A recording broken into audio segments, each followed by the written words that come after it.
Good evening and good morning to some of you, but my name is Homer Hartage. I'm the chair of the 2024 CRC, the Charter Review Commission.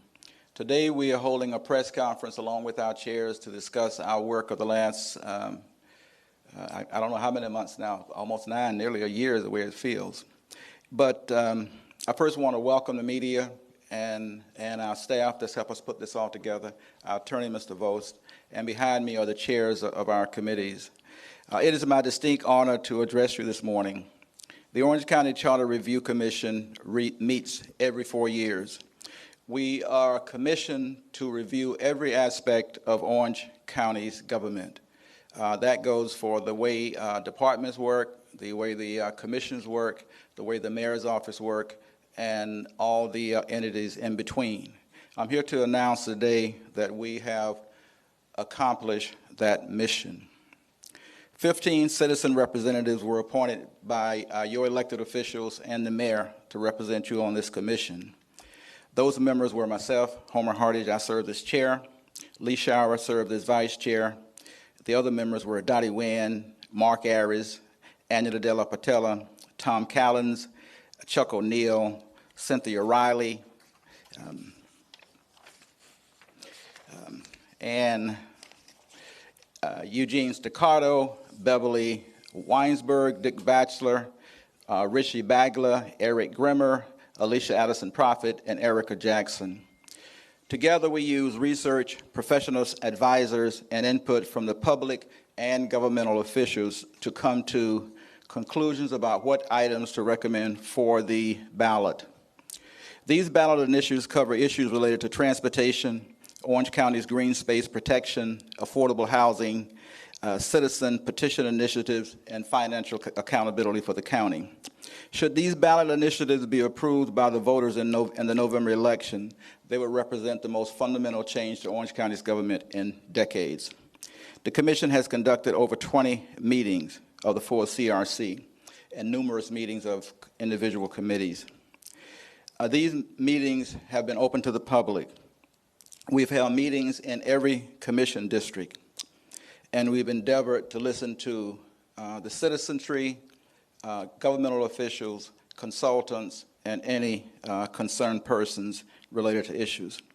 There were many issues brought before the commission. Today you will hear about all of them, but in particular you will hear about issues that we have recommended for inclusion on the ballot. Our chairmen are behind me today. I want to call upon each one of them to make comments about their committee. In their presentation, they will list the members of their committee and the crucial work that they are recommending for the ballots. The first committee chair to speak will be Angel Della Patella. He was chairman of the Governmental Structural Committee. I'm going to ask Mr. Della Patella to please come forward. Thank you, Mr. Chairman. Good morning. My name is Angel Della Portilla, and I had the pleasure of being the chairman of the Government Structure Committee. The committee was comprised of eight members, including myself, Mark Arias, Tom Callan, Chuck O'Neill, Cornita Riley, Eugene Staccato, Beverly Weinsberg, and Dottie Nguyen. Our committee met, we had 16 meetings between May 31st, 2023 and August the 5th of 2024, and we took up a number of topics that included term limits for the members of the Board of County Commissioners, the expansion of commission districts, the role of the county attorney's office, the role of the county administrator, the effect of write-in candidates on our local nonpartisan elections, the frequency that the Charter Review Commission shall meet, and separation of powers, whether the mayor should continue serving both on the executive side and on the legislative side. Based on the committee's recommendations, the Charter Review Commission is placing the following charter amendments recommended out of our committee on the November general election ballot, and they are as follows. We're recommending a charter amendment to increase the number of county commission districts from 6 to 8. This amendment will increase the county commission districts beginning in 2026. It'll result in a 9-member commission, the mayor and 8 county commissioners. This amendment ensures that term limits on on sitting county commissioners will continue to apply for the 8-year term. The second charter amendment that we recommended is we're establishing the charter office of the county attorney. Back in just a little bit of history, in 1986, when the charter was first created, the county attorney was a charter officer. That changed in 1988. The county attorney was removed from the charter. Our committee looked at that, and we're recommending that we reestablish the charter office of the county attorney. So, and they'll continue to operate as the county's chief legal counsel, appointed by the county mayor and confirmed by the majority of the full county commissioners. The county attorney can be removed by either the mayor or a majority of the Board of County Commissioners if this charter amendment passes. The third item is a charter amendment concerning the effect of write-in candidates on the timing of charter election officers. This amendment provides that in elections for charter offices, currently the county mayor and county commissioners, write-in candidates shall not count toward the number of qualified candidates, 3 or more necessary to trigger an election at the August primary. Thank you. Thank you, Mr. Chairman. Thank you. Our next presentation is from the chair of our WIN, who is the Sustainable Growth Charter Cleanup Committee. I'm sorry, that's Eric Grimmer.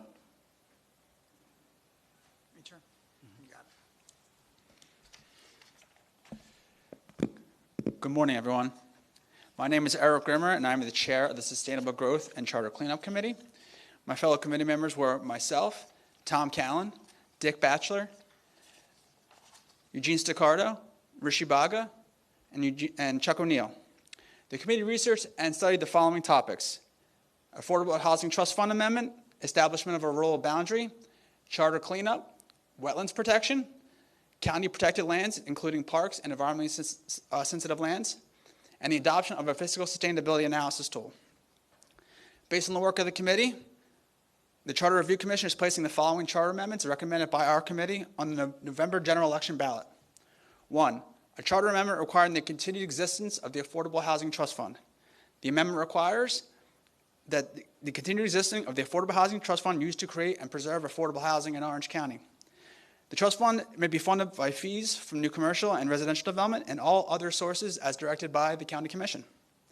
The amendment also provides for purposes, revenue sources, appropriation, expenditure of funds, annual audits, continuing nature of the fund, and implementation of the fund by ordinance, administration, and oversight of the trust fund by the Board of County Commissioners. Number 2, a trust fund requiring a supermajority vote of the County Commission to dispose of, to sell, or change use of county protected lands. The charter amendment defines county protected lands as lands that are owned by the county in whole or in part, operated or maintained, public parks and recreation areas, and environmentally sensitive lands acquired by the county for environmental, ecological, or recreational purposes. Amendment requires that any county commission action authorizing the disposition of county protected lands or change to another use must be approved by a majority plus 1 vote of the county commission. 3rd, a charter amendment requiring the adoption of a fiscal sustainability analysis tool. It requires that no later than October 2025, the county shall adopt a fiscal sustainability analysis tool to enable the county to evaluate the impacts of proposed urban service area expansion and proposed developments in rural settlements and the rural service area, and consider their capacity to efficiently provide and maintain infrastructure and services over the county's longest comprehensive planning periods. Additionally, we had one additional issue that I want to address here this morning, which is the rural boundary. This would create rural boundaries on the east and west sides of the county to guard against the ongoing proliferation of suburban sprawl in Orange County. However, because the Florida legislature has recently tied the hands of this Charter Review Commission with regard to the rural boundary, the Charter Commission has formally recommended that the Orange County Board of County Commissioners place on the November general election ballot a charter amendment developed by our committee and recommended by the CRC that establishes a rural boundary and a rural area. The amendment that we have recommended establishes a rural area that consists of unincorporated lands outside the county's urban service area, that exempts areas subject to municipal joint planning agreements growth centers, Innovation Way, and Horizon West. Within the rural area, the county's comprehensive plan and land development regulations would exclusively govern and prevail over municipal ordinances. In addition, within the rural area, comprehensive plan amendments that increase the density or intensity of lands or any ordinances removing land from the rural area must be approved by a majority plus one vote of the county commission. Thank you. Thank you. We appreciate that report.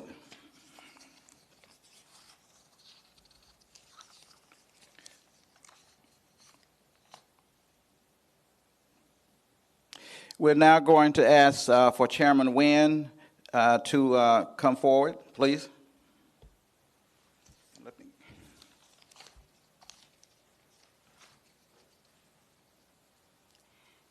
Thank you, Chair. Good morning. My name is Dottie Nguyen, and I'm the chair of the Initiative Petitions Committee.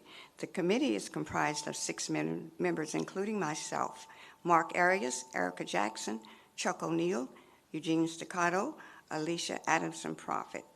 The committee reviewed current charter provisions relating to the right of the people of the county to propose charter amendments and ordinance by initiative petition. Based on the committee's recommendations, the Charter Review Commission is placing a charter amendment on the November general election ballot that revises the county charter initiative petition process. The amendment lowers petition requirements for charter amendments from 10% of registered voters in each commission district to 5% of each commission district. The amendment also lowers petition requirements for ordinances by a petition from 7% of registered voters to each district to 3% in each district. The amendment also removes signature withdrawal procedures and revises financial impact statement, the public hearing, legal review, and petition affidavit. Thank you. Thank you very much.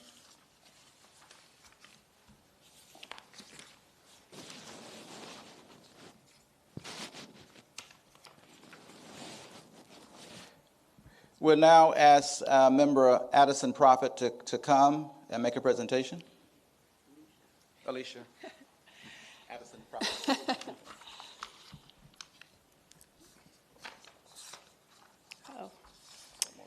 Good afternoon, everyone. My name is Attorney Alicia Adamson Prophet, and I am the chair for the creation of a public bank committee. The committee is comprised of 3 members, myself, Erica Jackson, and Eugene Staccato. Over the span of 5 meetings, the committee studied and researched the topic of the creation of a public bank in Orange County. The committee heard from advocates and opponents of public banks locally and from around the country. We researched efforts within the United States and internationally to establish public banks as a means to finance public infrastructure needs and other policy priorities.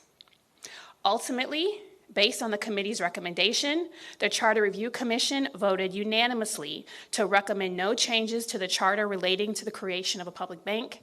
Thank you to our staff, thank you so much to our committee, and thank you to Chair Hartage for trusting me with his position of chair. I'm just proud to say that this was a new concept for the CRC, and I want to also thank Nelson Benacourt for bringing this to our attention, and I think that you'll be seeing it again.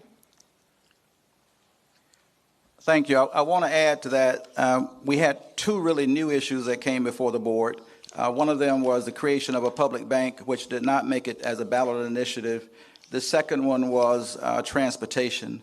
And I want to share with you that no county has been successful in getting a transportation issue on the ballot and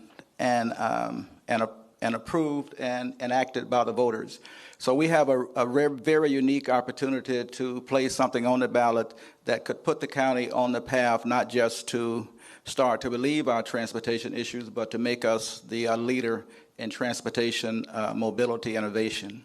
So to address that committee is Member Tom Callan, who was the chairman of the Transportation Committee. Mr. Callan. Thank you, Mr. Hartage, and Chairman for the committee. We had 5 members on our committee: Eugene Staccardo, Rishi Baga, Eric Grimmer, and Chuck O'Neill. We held 6 meetings over the course of the year. We studied transportation policy and whether to recommend a transportation-related charter amendment. Based on the committee's recommendations, the Charter Review Commission is placing a charter amendment on the November ballot to create a Transportation Mobility Advisory Commission. The amendment creates this commission, will be known as a TransMac. It's empowered to hold public hearings annually during the months of March and April for the upcoming budget cycle to review proposed expenditures of county dollars from any source for capital or operation expenses. This will allow the proposed public expenditures to be used and vetted and ranked in a public forum for recommendation to the board. We also create within this a second part is a mobility and innovation component, where the committee will meet during the course of the other months of the year to study changes in transportation, mobility, and new parts of transportation that are coming onto the marketplace. Finally, the board will have an opportunity to review past transportation expenditures with a look-back period of 10 years. I want to thank Chairman Hartage for entrusting me with this committee. The committee spent much time deliberative over this on the language. We hope the voters of Orange County see the merit of a transportation advisory committee composed of appointed citizens to make recommendations to the board at a public hearing, allows a public vetting of projects. The amendment also provides for funding of operation expenses, organization, and staff assistance. Thank you very much. Thank you. And in conclusion, I want to, first of all, thank the mayor and our 6 sitting commissioners for entrusting us with this great responsibility. We're one of the few counties out of the 67 counties where voters actually get to make recommendations directly to their county government. And they do that through the citizens, through the Charter Review Commission. We have no restrictions on what we can review or who we can talk to.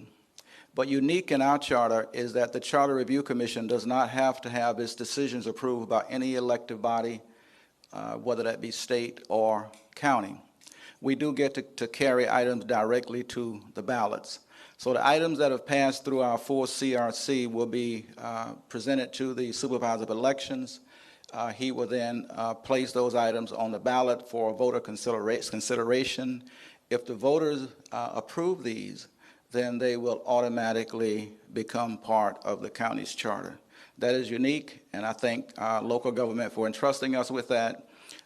They have given us a really, really stellar group of members. I respect every one of them. They gave me the authority to select chairmen, and I've selected chairmen that had unique abilities in these particular areas to help me navigate this process for the citizenry of Orange County. And as I said earlier, should these 8 items be passed, they will indeed recommend be the most fundamental changes to the Orange County's charter, at least in decades, and probably ever, in terms of items that can come before the commission and be approved. So with that, I thank you. We open for questions. Questions can be directed to any of the committee chairs. There is one remaining issue before our board, and I've agreed to agenda that issue. That has to do with the rural boundary. We were not able to come to resolution on that at our meeting, at our last meeting. That item will be placed on the agenda for an up or down vote on May the 30th. So hopefully we'll get that resolved, and then we'll know what direction we're headed into with that. We have any questions, please? Mr. Hartage, Yes. And this is for you and for any of the Yes. committee members. Do you know, first of all, if that's the most issues that have ever been placed on a ballot at one time from a charter review group? I've been told by legal staff that 8 is the largest number of items that's ever been placed on the ballot by a charter review commission. I thought it was. So my question for the group there is that it's going to be a really long ballot.